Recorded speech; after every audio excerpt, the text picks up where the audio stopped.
तो आज part number 9 में हम अपना दूसरा प्रोजेक्ट करने जा रहे हैं और इस प्रोजेक्ट का नाम है लिरिक्स एनालाइज़र। इस प्रोजेक्ट में हम देखेंगे कि टेक्स्ट का एनालिसिस हम किस तरह से पाइथन के अंदर करते हैं। यानी मिसाल के तौर पर अगर आपके पास कोई किताब है और किताब को आप जो है अपने प्रोग्राम में कॉपी पेस्ट कर रहे हैं और आप देखना चाहते हैं कि आपकी किताब के अंदर कितने कैरेक्टर्स है, कितने वर्ड्स है, ठीक है, या कितनी बार कोई लफ्ज़ जो है वो आ रहा है, तो ये सब आप जो है वो आराम से पाइथन में कर सकते हैं। किसी भी टेक्स्ट का आप एनालिसिस कर सकते हैं। और यहाँ पर मैंने मिसाल दी किताब की, आप चाहे स्पीच का करें चाहे लिरिक्स का करें, बशर्ते वो टेक्स्ट होना चाहिए, ठीक है। तो आज इस प्रोजेक्ट में हम यही सीखेंगे।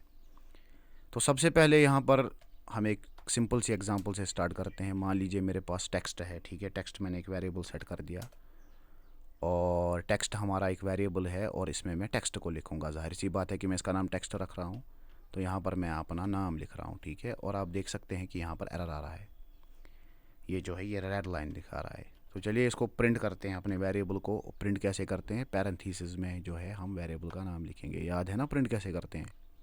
चलिए इसको रन कर देते हैं। देखिए एरर आ गया। अब एरर क्यों आ रहा है, क्योंकि आपको पता है कि जब भी हम टेक्स्ट लिखते हैं पाइथन के अंदर, तो टेक्स्ट को रिप्रेजेंट करने का तरीका है स्ट्रिंग, ठीक है। और स्ट्रिंग हमें पता है कि जब भी हम स्ट्रिंग लिखेंगे तो उसकी शुरुआत में और आखिर में जो है वो कोट्स आनी चाहिए। और वो फिर आपकी मर्ज़ी है, आप डबल कोट लगाएंगे या सिंगल कोट लगाएंगे, बशर्ते वहाँ पर कोट होना चाहिए। वो मैटर नहीं करता कि सिंगल है कि डबल है। अब देखिए इसको रन करेंगे तो नाम जो है वो प्रिंट हो गया। अब यहाँ पर मैं अपना पूरा नाम लिखता हूँ, ठीक है। अब मैं अपने पूरे नाम को जो है वो प्रिंट कराऊँगा। अब देखिए जो है मेरा पूरा नाम जो है वो प्रिंट हो गया, ठीक है। अब देखिए यहाँ पर ध्यान दीजिए, ये यहाँ पर एक ही लाइन है स्ट्रिंग, ठीक है। अब अगर मैं इसकी दो लाइनें बनाऊँ, ठीक है, तो आइए इसको प्रिंट करते हैं। अब देखिए अब आ रहा है एरर। यानी पाइथन के अंदर जब आप स्ट्रिंग को लिखेंगे और स्ट्रिंग आपकी होगी मल्टीपल लाइंस में, तो आपको जो है पाइथन एरर शो करेगा। तो ये यहाँ पर एक मुसीबत है। जिस तरह मैंने यहाँ पर देखा कि मैंने नाम तो अपना लिखा, मगर मैंने अपना नाम जो है वो दो लाइनों में लिखा, हालांकि कोट्स वोट्स बराबर है, मगर यहाँ पर आ रहा है एरर। और कौन सा एरर आ रहा है, सिंटैक्स एरर आ रहा है। यानी हम कोई रूल जो है वो फॉलो नहीं कर रहे पाइथन का, ठीक है। अब इसको मैं बैक कर देता हूँ, बैक स्पेस कर देता हूँ। अब देखिए अब मैं यहाँ पर लगाऊंगा बैक स्लैश। अब मैं इसको ले जाऊंगा दूसरी लाइन में। अब इसको रन कराते हैं। देखिए जी अब रन हो गया।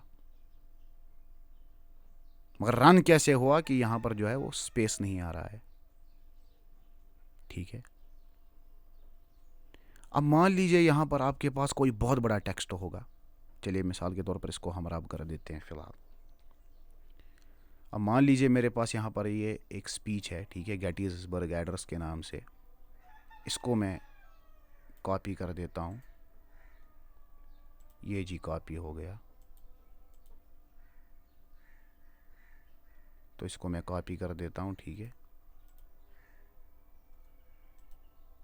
इस टेक्स्ट को मैं कॉपी करूँगा तो टेक्स्ट को कॉपी करने पेस्ट करने से पहले यहाँ पर कोट्स लगाने ज़रूरी है, वरना फिर से गड़बड़ हो जाएगी। कोट्स के दरमियान मुझे पेस्ट करना पड़ेगा, वरना इसको एज ए स्ट्रिंग नहीं देखेगा। अब मैं इसको प्रिंट कराता हूँ।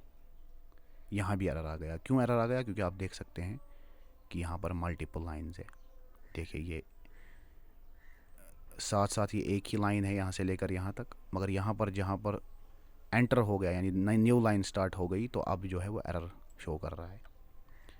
अब तरीका क्या है इसको ठीक करने का, कि इसको यहाँ ले आएंगे, नज़दीक ले आएंगे, ठीक है।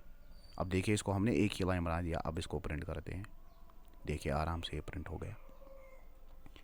यानी यहाँ तक क्या नतीजा निकला, यहाँ तक हमने क्या सीखा, यहाँ तक हमने ये सीखा कि पाइथन के अंदर जब भी आप टेक्स्ट लिखेंगे, जब भी आप स्ट्रिंग लिखेंगे, तो उसको आपको एक ही लाइन में लिखना पड़ेगा, वरना वो प्रिंट नहीं होगी। अगर वो मल्टीपल लाइंस में आ गई, ठीक है। अब देखिए उसके बाद मैंने आपको एक मिसाल दी थी। इसको मैं अंडू कर देता हूँ। उसको मैं आपको मिसाल दी थी अपने नाम के साथ कि अगर हम बैक स्लैश लगाए तो देखिए फिर भी ये एक साथ आ रहा है, तो इससे भी मुसीबत हो जाएगी, क्योंकि ये अगली लाइन को जो है ये स्पेस नहीं डाल रहा है बीच में। अब मान लीजिए आपके पास टेक्स्ट में जो है वो हज़ारों लाइनें होगी। आप मिसाल के तौर पर किसी कॉपी को, आपके पास कोई जो है वो किताब है, आप उसको कॉपी पेस्ट कर रहे हैं, उसमें लाखों वर्ड है, तो क्या आप लाइन बाय लाइन इसको बैक स्पेस करने बैठेंगे? तो कितने साल लग जाएंगे आपको वो करने में? तो यहाँ पर इसका जो सोल्यूशन है वो पाइथन के अंदर ही है, कि जब आपके पास मल्टीपल लाइंस हो किसी टेक्स्ट के अंदर, तो आपको जो है क्या करना है, आपको कोई बैक स्लैश या बैक स्पेस दबाने की जो है वो ज़रूरत नहीं है। आप शॉर्ट में क्या कीजिए, आप ट्रिपल कोट से स्टार्ट कीजिए और ट्रिपल कोट से एंड कीजिए। देखिए स्टार्टिंग में यहाँ पर मैं ट्रिपल कोट लिख रहा हूँ और एंड पे भी जो है मैं ट्रिपल कोट लिखूँगा, ठीक है। अब देखिए ये 2 लाइंस में है, देखिए फिर भी ये टाइप हो गया, तो कोई दिक्कत की बात नहीं है, ठीक है। तो यहाँ पर ट्रिपल कोट क्या करता है पाइथन के अंदर, ट्रिपल कोट जो है ये मल्टीपल लाइंस को एक स्ट्रिंग बनाता है। मिसाल के तौर पर फिर से मैं आपको मिसाल दूंगा, एक अच्छी मिसाल दूंगा। चलिए ट्रिपल कोट्स में पहले लगा के रखता हूँ, ठीक है। देखिए ट्रिपल कोट्स एंड पे भी, ट्रिपल कोट्स पहले भी। फिर से ले आते हैं अपनी स्पीच को, जो हमारी स्पीच है, इसको जो है हम कॉपी कर देते हैं, यहाँ आते हैं, ठीक है, और इसको जो है वो पेस्ट कर देंगे। अब इसको रन करते हैं। अब हमने देखिए कोई बैक स्पेस हम नहीं दबाएंगे, देखिए बहुत सारी लाइनें हैं ये, देखिए प्रिंट हो गया बगैर कोई सेटिंग किए हुए। तो ट्रिपल कोट्स का यही फ़ायदा है कि मल्टीपल लाइंस को ये एक स्ट्रिंग बनाता है। तो एक मुसीबत आपकी टल गई कि जो भी आप कॉपी करेंगे, जो भी टेक्स्ट आप कॉपी करके लाएंगे और पेस्ट करेंगे पाइथन के अंदर, तो अगर वो मल्टीपल लाइंस में है तो पाइथन जाहिर सी बात है कि एरर दिखाएगा। मगर अगर आप ट्रिपल कोट्स का इस्तेमाल करेंगे स्टार्ट में भी और एंड पे भी, तो उसके बाद आपको वो दिक्कत नहीं होगी। तो यहाँ पर हमारा जो ये टेक्स्ट है ये प्रिंट हो गया, ठीक है। अब हम क्या करना चाहते हैं, अब हम थोड़ा एनालिसिस का करेंगे, ठीक है। कॉपी पेस्ट तो हो गया, और अब हम इसका क्या करेंगे, अब हम थोड़ा बहुत इसका जो है वो एनालिसिस करेंगे। तो प्रिंट हम क्या करेंगे, तो हम यहाँ पर लेंथ देखेंगे। लेंथ देखने का क्या तरीका है, पाइथन में len टाइप करते हैं और उसके बाद जो है वो अपने वेरिएबल को लिखते हैं कि हमारे वेरिएबल की लेंथ बताओ। चलिए इसको रन कर देते हैं। अब देखिए यहाँ पर कुछ नहीं आ रहा है, ना तो एरर आ रहा है ना कुछ शो कर रहा है। क्यों नहीं आ रहा है? क्योंकि हमने प्रिंट नहीं कराया, ठीक है। तो इसको प्रिंट कराना पड़ेगा, और प्रिंट के अपने अलग पैरेंथेसिस है। आप कंफ्यूज नहीं होना कि ये इतने पैरेंथेसिस कहाँ से आया, मैं गोटा रटा करूँगा कि यहाँ पैरेंथेसिस है, 2 बार पैरेंथेसिस एंड पे है। इस तरह की बेवकूफ़ी नहीं करना। क्या करना, फिर से दिखा रहा हूँ। पहले अपना सिंटैक्स लिखो लेंथ का, ठीक है, कि मुझे इस वेरिएबल की लेंथ देखनी है। अब जाहिर सी बात है प्रिंट के बगैर थोड़ी दिखाएगा ये, तो प्रिंट के अपने पैरेंथेसिस होते हैं। इसमें कोई चौंकने वाली बात या कन्फ्यूज होने वाली बात नहीं है। चलो इसको रन कर दो, तो देखो कितने हैं इसके, 1476, 1476 जो है आपके इस टेक्स्ट में जो है वो कैरेक्टर्स है।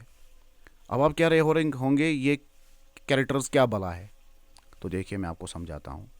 एक सिंपल एग्जांपल अब आपको देना पड़ेगा, तब आपको समझ आएगा कि मैं क्या कहना चाह रहा हूँ, ये कैरेक्टर्स क्या है। देखिए यहाँ पर मेरे पास टेक्स्ट है, ठीक है। मैं इसकी अब बोल रहा हूँ इसको लेंथ प्रिंट करो, तो लेंथ कितनी आ गई, 13। हालांकि मेरे नाम में कितने अल्फ़ाबेट है, 1 2 3 4 5 6 7 8 9 10 11 12। मेरे नाम में जो है वो 12 अल्फ़ाबेट है, मगर ये कितने कैरेक्टर शो कर रहा है, 13 कर रहा है। क्यों? क्योंकि स्पेस को भी कैरेक्टर मार रहा है। गौर से सुनना मैं क्या कह रहा हूँ। चलो इसको अंडू करते हैं, CTRL-Z दबाकर वापस जाते हैं अपने टेक्स्ट में। देखो तो यहाँ पर ये जो इसने लेंथ दिखा रहा है, इस टेक्स्ट की जो लेंथ दिखा रहा है, ये स्पेस लेकर दिखा रहा है। ये पूरे अल्फ़ाबेट को काउंट कर रहा है कि कितने अल्फ़ाबेट है। अब मान लो कि तुम्हें अल्फ़ाबेट नहीं जानना है, तुम्हें क्या जानना है, तुम्हें जानना है कि इसके अंदर वर्ड्स कितने हैं। और वर्ड क्या होता है, वर्ड ये होता है एक एक लफ्ज़, यानी शल अलग वर्ड है, नॉट अलग वर्ड है, पेरिश अलग वर्ड है, ठीक है। तो ये आप कैसे देखेंगे, ये आप देखेंगे टेक्स्ट डॉट, शाबाश, स्प्लिट से। ये टेक्स्ट डॉट स्प्लिट क्या है, Return a list of the words in the string using SCP as the delimiter string. The delimiter according which to split the string means split according to any white space and discard empty strings from the result. अब देखिए short में क्या करता है, ये जो आपका जो टेक्स्ट डॉट स्प्लिट है ना, ये आपको लिस्ट देगा। और लिस्ट क्या होता है, भूल गया है कि याद है?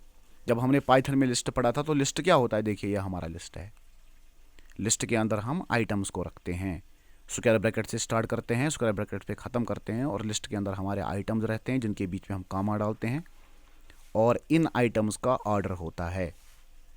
जिस तरह से फीफा जो है इसका ऑर्डर 0 है, रेजिडेंट ईविल का ऑर्डर 1 है, स्पाइडरमैन का ऑर्डर 2 है, क्योंकि ये 0 बेस काउंटिंग है। ठीक है, अब यहां पर ये जो टेक्स्ट डॉट स्प्लिट है ये क्या करता है कि ये लिस्ट रिटर्न करता है। ये आपको लिस्ट देगा बनाकर स्ट्रिंग का। Return a list of the words in the string using SCP as a delimiter string.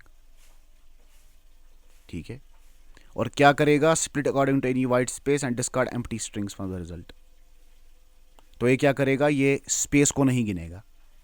देखिए मिसाल के तौर पर टेक्स्ट डॉट स्प्लिट को ये है तरीका लिखने का।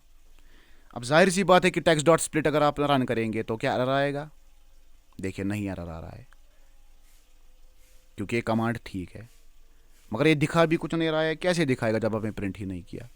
तो चलिए प्रिंट कर देते हैं टेक्स्ट डॉट स्प्लिट को, और प्रिंट के अपने पैरेंथेसिस होंगे, कंफ्यूज नहीं होना ये पैरेंथेसिस कहाँ से आ गए।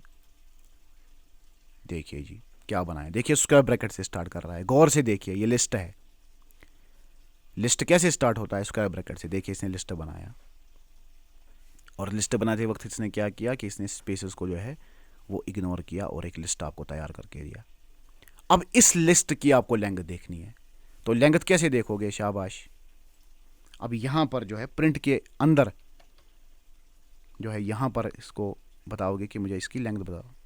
अब ये नहीं कहना कि इतने पैरेंथेसिस कहां से आ गए, मुझे उम्मीद है कि इतना देखिए 278 जो है वो आपके वर्ड्स है। स्पेस से अब इसने काउंट नहीं किया, ये आपको सीधे बोल रहा है लिस्ट का। अब ये आपको बता रहे कि आपके लिस्ट के अंदर कितने आइटम है, तो वो कितने आइटम आ गए, 278। तो अगले पार्ट में हम देखेंगे कि किस तरह से जो है हम अब जो है कौन सा वर्ड कितनी बार आ रहा है उसको हम कैसे देखें, और उसमें हमें जो है बहुत सारे जो प्रीवियस कंसेप्ट है वो इस्तेमाल करने पड़ेंगे। उसमें हमें फॉर भी इस्तेमाल करना पड़ेगा, उसमें हमें डिक्शनरी का कंसेप्ट भी इस्तेमाल करना पड़ेगा। तो ज़रूर देखिए उस पार्ट को। बहुत बहुत शुक्रिया आपका देखने के लिए।